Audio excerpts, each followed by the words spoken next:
नाही, चांगल्या शांततेच्या आनंदाच्या वातावरणात ही निवडणूक पार पडली।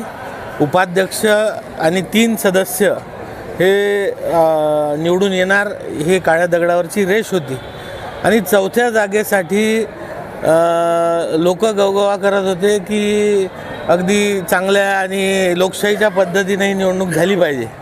पण लोकशाहीला फाट्यावर मारत, नीतिमत्तेला फाट्यावर मारत, तत्वांना फाट्यावर मारत या लोकांनी एकाच व्यक्तीचं नाव 2 पक्षांच्या मार्फत दिलं।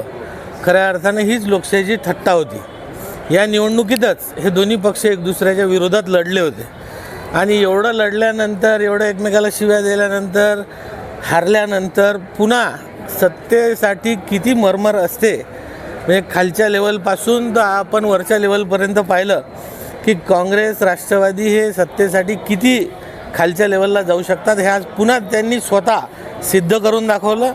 पण जनतेचे आशीर्वाद आमच्यासोबत होते आणि जनतेचे आशीर्वाद हे सर्वतोपरी असतात, सर्वात मोठे असतात आणि त्या आशीर्वादामुळे, देवाच्या कृपेमुळे आज आमची चौथी चिठ्ठी निघाली आणि चौथासुद्धा नगरसेवक आम्ही जिंकलो।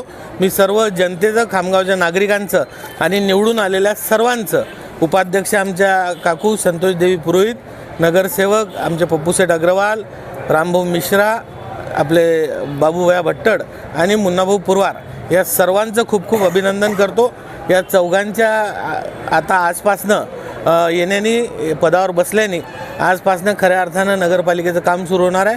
भविष्यात यांनी चांगलं काम करावं, या खामगावला स्वच्छ, सुंदर आणि प्रगतिशील खामगाव बनवावं या दृष्टीने त्यांना शुभेच्छा देतो।